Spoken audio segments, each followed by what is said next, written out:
What if I told you everything you know about Medusa is a lie? Not just a lie, a cover-up. A story so twisted, so carefully rewritten, that it turned a victim into a monster for thousands of years. Think about it. Every time you've seen Medusa, in movies, in books, in art, she's always the villain. The monster with snakes for hair, the creature who turns men to stone. But here's what they never told you. Medusa wasn't born a monster. She was a beautiful woman, a priestess, a virgin.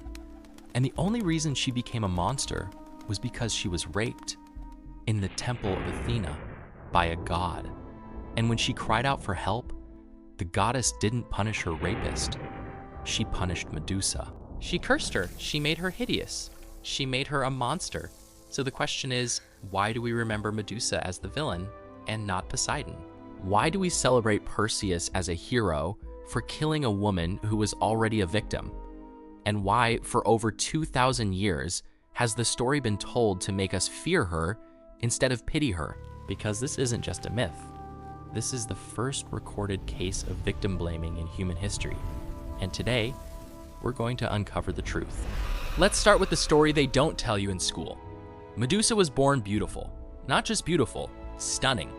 She was so beautiful that her hair was admired by everyone who saw it. She was the daughter of two sea gods, Phorcys and Ceto. But unlike her siblings who were monsters, Medusa was mortal and breathtakingly lovely. She was devoted to Athena, the goddess of wisdom. She became a priestess in Athena's temple and took a vow of celibacy. She was pure, chaste, and faithful. And then Poseidon saw her. Poseidon, the god of the sea, powerful, arrogant, and obsessed with Medusa's beauty.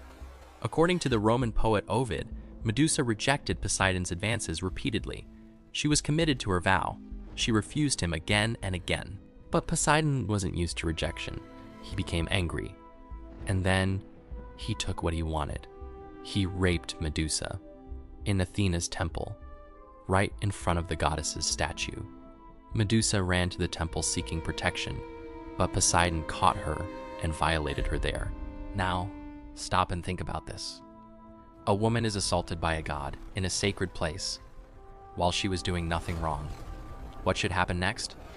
The rapist should be punished. The victim should be protected. But that's not what happened. Athena appeared. She saw what had happened. She knew Poseidon was responsible, but she didn't punish him. She punished Medusa. Why? Because she couldn't punish a god more powerful than herself. So she punished the only person she could. She cursed Medusa. The beautiful maiden with perfect hair became a monster. Her hair turned to snakes. Her face became hideous, and she gained the power to turn anyone who looked at her into stone. Athena didn't just curse her, she exiled her. Medusa was sent to a faraway island with her two Gorgon sisters, Steno and Euryale, and she lived there alone, feared, hunted, hated. She did nothing wrong. She was the victim, and she was punished for it. But the story doesn't end there. Now we come to the part of the story that most people know, the hero, Perseus. Perseus was the son of Zeus, born to a mortal woman named Danae. He was sent on a quest by King Polydectes, who wanted to get rid of him. The mission? Bring back Medusa's head. It was supposed to be impossible. Anyone who looked at Medusa turned to stone. It was a suicide mission. But Perseus had help. Lots of help. Athena gave him a polished bronze shield so he could see Medusa's reflection instead of looking at her directly. Hermes gave him winged sandals and a sickle. Hades gave him the helmet of invisibility. He was armed by the gods themselves. Perseus found Medusa asleep in her cave. He snuck up on her, invisible, and used his shield's reflection to guide his sword, and he cut off her head. Not in battle, not in a fair fight, while she was sleeping. He murdered a sleeping woman, a woman who was already a victim, a woman who had done nothing but suffer. And then, this is the part that's truly appalling. He took her head. He used it as a weapon. He turned his enemies to stone with it. He gave it to Athena, who placed it on her shield, the Aegis. Her severed head became an accessory, a trophy, a symbol of power. And Perseus was celebrated as a hero. Let me say that again. A man, assisted by gods, murdered a sleeping woman who had been assaulted and cursed by a god, and he was celebrated for it. His story has been told for thousands of years. We teach it in schools. We admire his courage, his cleverness, his victory. But what did he really do? He killed a victim who had already been punished for a crime she didn't commit. And we call that heroism. So here's the question. Why do we call Perseus a hero and Medusa a monster? Why is the man celebrated for killing a sleeping woman and the woman vilified for being a victim? Because this is how power works. Throughout history, Medusa's story has been told and retold, but each time the narrative shifted. In the earliest Greek versions, like Hesiod's Theogony, Medusa was simply a monster from birth. Her Gorgon sisters were monsters. She was one of them. She was a threat that needed to be eliminated. But then came the Roman poet Ovid. Ovid, writing in the 1st century CE, changed everything. He told the story of Medusa, the beautiful maiden, raped by Poseidon, punished by Athena, transformed into a monster. He gave her a sympathetic origin, and yet, even in his version, Medusa was still the villain, because the story was told from the perspective of the powerful. Ovid's audience was Roman. They were the empire. They were the powerful. And when you're the powerful, you don't want to hear about a god raping a woman. You don't want to hear about injustice. You don't want to hear about the suffering of the weak. So even when Medusa was portrayed sympathetically, she was still monstrous. She was still the problem. Her beauty became her downfall. Her assault became her fault. Her transformation became her punishment. And for over 2,000 years, this pattern repeated itself. Medusa wasn't the first victim to be blamed, and she certainly wasn't the last. How many times have we heard stories about women being assaulted and then asked, what was she wearing? Why was she there? Why didn't she say no? It's the same story. The victim is blamed, the powerful are protected, and the narrative is twisted to make the suffering seem deserved.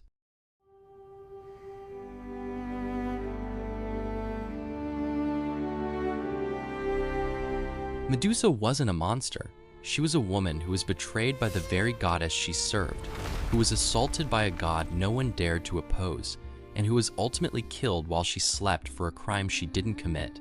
And all of that, all of it, has been erased by the myth of Perseus the hero. But something has changed. In recent years, the story of Medusa has been retold again, but this time, the perspective is different. In 2008, the Argentine-Italian sculptor Luciano Garbati created a powerful statue. It shows Medusa, naked, exhausted, but victorious, holding Perseus' severed head.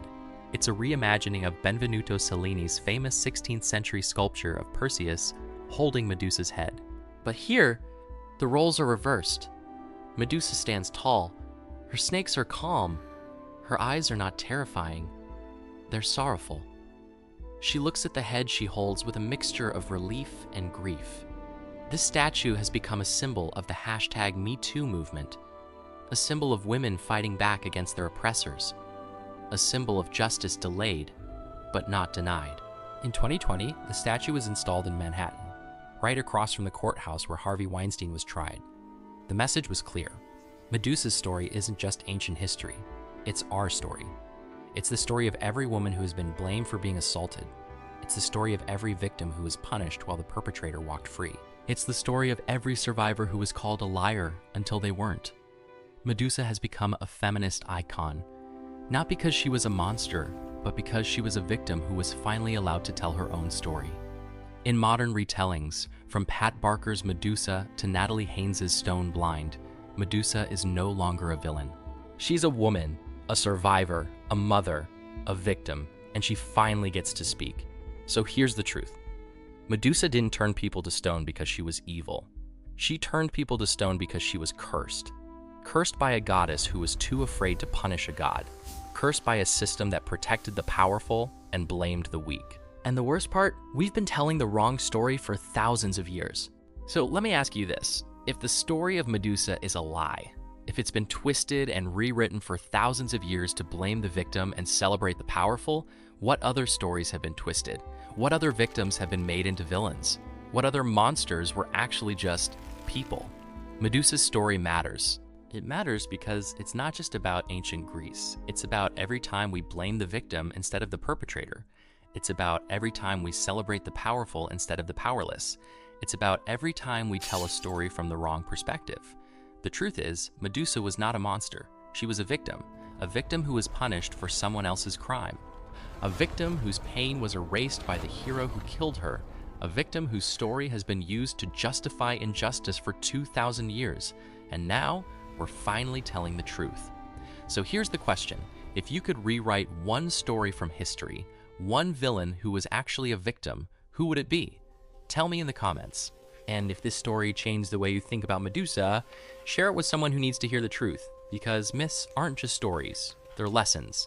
And the lesson of Medusa is that sometimes the monster isn't the one with snakes for hair, it's the one who wrote the story. I'll see you in the next one.